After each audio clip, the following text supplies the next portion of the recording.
तुम्हें कभी ऐसा लगा है कि तुमने फैसला खुद लिया था, लेकिन बाद में एहसास हुआ वो तुम्हारा फैसला था ही नहीं? सोचो, अगर कोई तुम्हें थप्पड़ मारे, तुम रिएक्ट करोगे। अगर कोई तुम्हें धोखा दे, तुम सीख जाओगे। लेकिन अगर कोई तुम्हारे दिमाग के अंदर घुसकर तुम्हारी सोच, तुम्हारी यादें, तुम्हारे इमोशंस को धीरे धीरे रीप्रोग्राम कर दे, तो सबसे खतरनाक जेल वो है जिसकी दीवारें दिखाई नहीं देती। और सच ये है, 90% लोग ऐसी ही एक इनविजिबल जेल में जी रहे हैं। उन्हें लगता है वो आजाद है, लेकिन उनके फैसले उनके नहीं हैं। आज बुकवाइज पर मैं तुम्हें उस खेल के नियम बताने वाला हूं जो तुम्हारे खिलाफ खेला जाता है। अगर तुमने इसे समझ लिया तो तुम सिस्टम को पढ़ लोगे। नहीं समझा तो तुम हमेशा किसी और की स्क्रिप्ट में साइड कैरेक्टर बने रहोगे।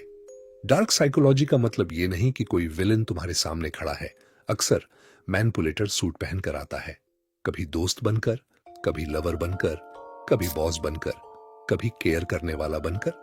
मैनिपुलेशन हमेशा जोर से नहीं आता, वो फुसफुसाता है। वो तुम्हें ऑर्डर नहीं देता, वो तुम्हें विश्वास दिलाता है कि तुम खुद चाह रहे हो। यही उसका असली जादू है।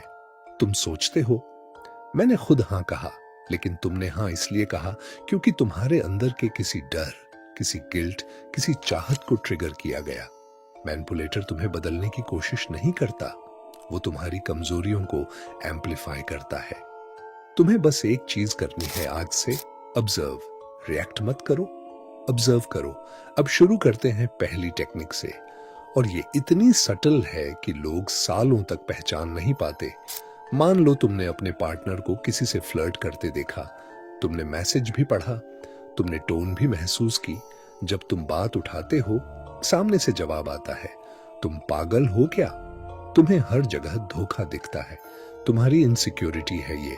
अब यहां ध्यान दो, वो तुम्हारे सवाल का जवाब नहीं दे रहा, वो तुम्हारी परसेप्शन पर अटैक कर रहा है। पहले तुम कॉन्फिडेंट थे, अब तुम कंफ्यूज्ड हो। धीरे धीरे तुम हर चीज में खुद को डाउट करने लगते हो। शायद मैं ओवर रिएक्ट कर रहा हूं, शायद मेरी थिंकिंग ही गलत है। और यहीं से मेंटल कंट्रोल शुरू होता है। जब इंसान अपनी रियलिटी पर भरोसा खो देता है तो वो गाइडेंस ढूंढता है, और वही मैनिपुलेटर चाहता है कि तुम अपनी सोच छोड़कर उसकी सोच पर डिपेंड हो जाओ। ये टेक्निक डेंजरस इसलिए है क्योंकि ये तुम्हारे आत्मविश्वास को चुपचाप खा जाती है। और सबसे डरावनी बात, जब तक तुम्हें पता चलता है, तुम पहले ही इमोशनली डिपेंडेंट हो चुके होते हो। Mind control matrix continues. Technique 2, guilt conditioning.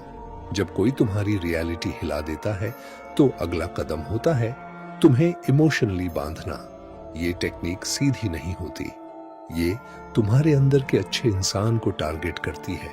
कोई कहे, मैंने तुम्हारे लिए इतना सैक्रिफाइस किया, तुम ही तो हो जिस पर भरोसा है।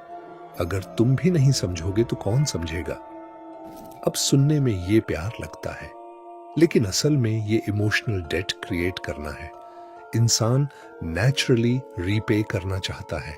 अगर तुम्हें एहसान महसूस कराया जाए तो तुम खुद को प्रूव करने लगते हो। धीरे धीरे तुम अपनी लिमिट्स क्रॉस करते हो, अपनी बाउंड्रीज तोड़ते हो, सिर्फ इसलिए क्योंकि तुम गलत दिखना नहीं चाहते। गिल्ट एक इनविजिबल चेन है, ये हाथ नहीं बांधती, ये कॉन्शियंस बांध देती है। और जब कोई बार बार तुम्हें गिल्टी फील कराकर डिसीजन निकलवाता है तो समझ लो वो तुम्हारी काइंडनेस को वेपन बना रहा है। सवाल ये नहीं कि तुम अच्छे हो या नहीं, सवाल ये है, क्या तुम्हारी अच्छाई तुम्हारे खिलाफ इस्तेमाल हो रही है?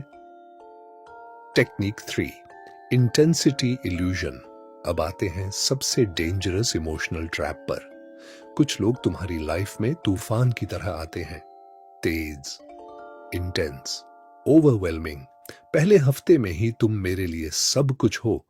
मैंने कभी किसी को इतना कनेक्ट फील नहीं किया। हम अलग हैं, हमारा बॉन्ड स्पेशल है। तुम्हें लगेगा डेस्टिनी, लेकिन साइकोलॉजी कहती है रियल कनेक्शन बिल्ड होता है टाइम से। इंस्टेंट अटैचमेंट अक्सर स्ट्रैटेजी होती है। क्यों? क्योंकि जब इमोशंस हाई होते हैं तब लॉजिक लो हो जाता है। पहले तुम्हें पेडिस्टल पर बिठाया जाता है, फिर धीरे धीरे आइसोलेट किया जाता है।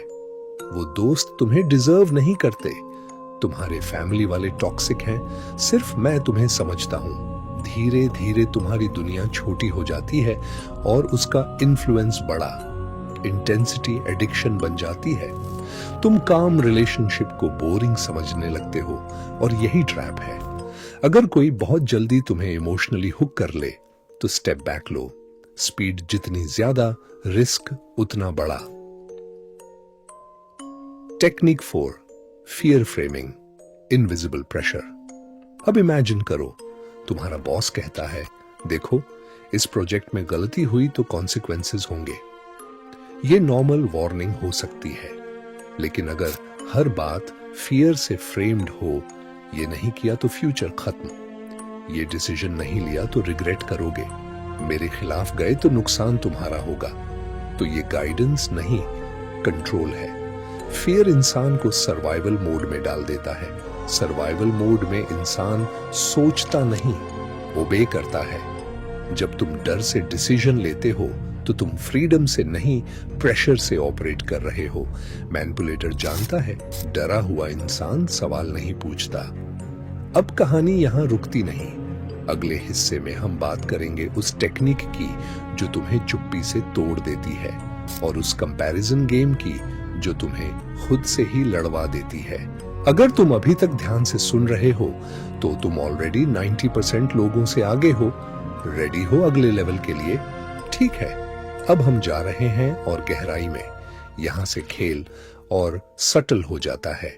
Silent control and identity breakdown technique 5, silent domination, चपिका, साइकोलॉजिकल अटैक। तुमने नोटिस किया होगा, कुछ लोग चिल्लाते नहीं, वो बस गायब हो जाते हैं। कोई आर्ग्यूमेंट हुआ, तुमने अपनी बात रखी, अचानक सामने वाला कोल्ड हो गया। No calls, no replies, no eye contact. ये नॉर्मल स्पेस नहीं है, ये कैलकुलेटेड साइलेंस है। इंसान सोशल क्रीचर है। हम कनेक्शन से एनर्जी लेते हैं। जब कोई अचानक तुम्हें इग्नोर करता है तो तुम्हारा ब्रेन इसे रिजेक्शन समझता है, और रिजेक्शन ब्रेन के लिए फिजिकल पेन जैसा होता है। अब क्या होता है? तुम बेचैन हो जाते हो। तुम सोचते हो, मैंने क्या गलत किया? चाहे गलती तुम्हारी ना भी हो, तुम अपॉलजी देने को रेडी हो जाते हो। यही साइलेंट डोमिनेशन है। बिना एक शब्द बोले तुम्हें बेंड करा देना। अगर कोई बार बार साइलेंस को पनिशमेंट की तरह इस्तेमाल करता है तो ये लव नहीं, कंट्रोल पैटर्न है। हेल्थी रिलेशनशिप में स्पेस होता है, मैनिपुलेटेड रिलेशनशिप में साइलेंस थ्रेट होता है। फर्क पहचानो। Technique 6, comparison loop, insecurity engineering. अब आते हैं एक ऐसे हथियार पर जो बचपन से हमारे आसपास घूम रहा है। देखो, तुम्हारा भाई कितना डिसिप्लिन्ड है, उसने 95% लाया, तुम क्यों नहीं? उसके पास बेटर लाइफस्टाइल है। तुलना सिर्फ कंपैरिजन नहीं है, ये आइडेंटिटी अटैक है। जब तुम्हें बार बार किसी और से तोला जाता है तो तुम खुद को कम महसूस करने लगते हो, और इनसिक्योर इंसान वैलिडेशन ढूंढता है। यहीं से मैनिपुलेशन आसान हो जाती है। तुम प्रूव करने लगते हो, एक्स्ट्रा मेहनत, extra approval seeking, extra sacrifice, और जो तुम्हें कंपेयर कर रहा है वो तुम्हारी डायरेक्शन तय कर रहा है। कंपैरिजन का असली मकसद तुम्हें बेहतर बनाना नहीं होता, कई बार तुम्हें डिपेंडेंट बनाना होता है। स्ट्रॉन्ग इंसान कंपैरिजन से ग्रो करता है, कंफ्यूज्ड इंसान कंपैरिजन से टूटता है। तुम कौन हो, ये तुम्हारी अवेयरनेस तय करेगी। Technique 7, blame reversal, psychological mirror trick. अब सबसे ट्रिकी गेम, प्रोजेक्शन। ये वो जगह है जहां सामने वाला अपनी ही गलती तुम्हारे नाम कर देता है।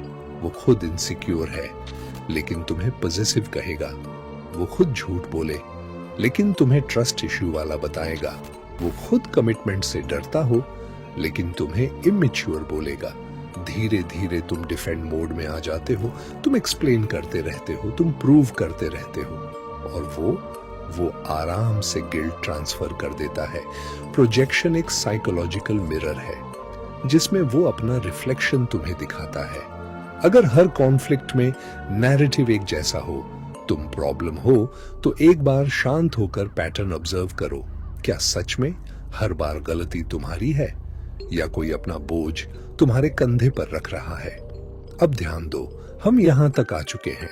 रियलिटी ट्विस्ट हो चुकी, गिल्ट चेन बन चुकी, लव इंटेंसिटी ट्रैप देख लिया, फियर फ्रेमिंग समझ लिया, साइलेंस और कंपैरिजन का खेल भी डिकोड कर लिया, ब्लेम रिवर्सल भी क्लियर हो गया।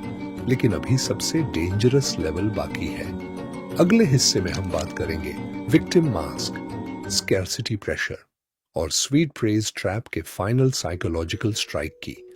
और यकीन मानो, इन तीनों को समझ लिया तो तुम्हें इमोशनल लेवल पर कंट्रोल करना बहुत मुश्किल हो जाएगा। टेक्निक 8, विक्टिम मास्क, बेचारा स्ट्रेटजी। कुछ लोग हर कहानी में हीरो नहीं, पीड़ित बनते हैं। उनके साथ हमेशा गलत हुआ, उनको कोई समझ नहीं पाया, दुनिया उनके खिलाफ है। पहले तुम्हें सिंपैथी आती है, फिर तुम सपोर्ट देते हो, फिर तुम प्रोटेक्ट करने लगते हो। धीरे धीरे तुम उनकी इमोशनल रिस्पॉन्सिबिलिटी उठाने लगते हो। लेकिन ध्यान दो, क्या वो हर सिचुएशन में खुद को विक्टिम बताते हैं? क्या हर प्रॉब्लम की वजह दूसरे लोग होते हैं? विक्टिम मास्क का असली मकसद हेल्प लेना नहीं, कंट्रोल पाना है। जब तुम किसी को टूटता हुआ समझते हो तो तुम सॉफ्ट हो जाते हो। सॉफ्ट इंसान को गाइड करना आसान होता है। सिंपैथी अगर बैलेंस में हो तो ह्यूमन कनेक्शन है। लेकिन अगर कोई बार बार उसी दर्द को इस्तेमाल करके तुमसे डिसीजंस निकलवाए तो ये इमोशनल स्ट्रेटजी है। हर दुखी इंसान मैनिपुलेटर नहीं होता, लेकिन हर मैनिपुलेटर कभी ना कभी खुद को दुखी दिखाता है। फर्क समझना मैच्योरिटी है। टेक्निक 9, स्कैर्सिटी प्रेशर, अभी नहीं तो कभी नहीं। अब आते हैं अर्जेंसी के खेल पर। यह मौका बस आज तक, अभी डिसाइड करो। मैं ज्यादा वेट नहीं कर सकता। जब तुम्हें सोचने का समय नहीं दिया जाता तो तुम सोचते भी नहीं। स्कैर्सिटी ब्रेन में पैनिक ट्रिगर करती है। ब्रेन को लगता है अगर अभी नहीं लिया तो हमेशा के लिए चला जाएगा। और पैनिक मोड में इंसान लॉजिक नहीं, इंपल्स फॉलो करता है। मार्केटिंग में ये डेली यूज होता है, लेकिन रिलेशनशिप्स और करियर डिसीजंस में भी। कोई कहे अगर अभी कमिटमेंट नहीं दिया तो मैं चला जाऊंगा। ये प्यार नहीं, प्रेशर है। जो चीज सच में तुम्हारी है वो थोड़ी क्लैरिटी का इंतजार कर सकती है। अगर सामने वाला तुम्हें हुर्री कर रहा है तो खुद को पॉज दो। मैनिपुलेशन स्पीड में होता है, विजडम साइलेंस में। Technique 10, sweet praise trap, flattery hook. अब आखिरी बार तारीफ। तुम सबसे इंटेलिजेंट हो, तुम यूनिक हो, तुम जैसा कोई नहीं। ये सुनना किसे अच्छा नहीं लगता। फ्लैटरी डोपामीन देती है, तुम खुश होते हो, गार्ड डाउन हो जाता है। फिर अगली लाइन आती है, बस तुम ही मेरी हेल्प कर सकते हो, तुम्हारे बिना ये पॉसिबल नहीं। तुम स्पेशल फील करते हो और अननोइंगली कमिटमेंट दे देते हो। सच्ची प्रशंसा तुम्हें स्ट्रांग बनाती है, फेक फ्लैटरी तुम्हें यूजफुल बनाती है। अगर कोई सिर्फ तब तुम्हारी तारीफ करे जब उसे तुमसे काम चाहिए तो पैटर्न समझ जाओ। स्वीट वर्ड्स कभी कभी सॉफ्ट चेन्स होते हैं। अब एक बार पीछे मुड़कर देखो, reality distortion, guilt chain, intensity illusion, fear framing, silent domination, comparison engineering, blame reversal, victim mask, scarcity pressure, sweet praise trap. ये सब टेक्निक्स अलग अलग नहीं है, ये एक सिस्टम है। और इस सिस्टम का मकसद है तुम्हें इमोशनली रिएक्टिव रखना। रिएक्टिव इंसान प्रिडिक्टेबल होता है, प्रिडिक्टेबल इंसान कंट्रोलेबल होता है, लेकिन अवेयर इंसान डेंजरस होता है क्योंकि वो पैटर्न पहचान लेता है। आज से हर सिचुएशन में खुद से एक सवाल पूछना, क्या ये चॉइस मेरी क्लैरिटी से आ रही है या किसी के प्रेशर से? अगर तुम्हें लगता है कि ये वीडियो तुम्हारी आंखें खोल रहा है तो इसे यहीं मत छोड़ो। लाइक करो, बुकवाइज को सब्सक्राइब करो और कमेंट में लिखो, मैं अपने माइंड का मालिक हूं। क्योंकि याद रखो, दुनिया में सबसे बड़ी ताकत मसल्स नहीं, मनी नहीं, मेंटल अवेयरनेस है। जो जाग गया उसे कोई चला नहीं सकता।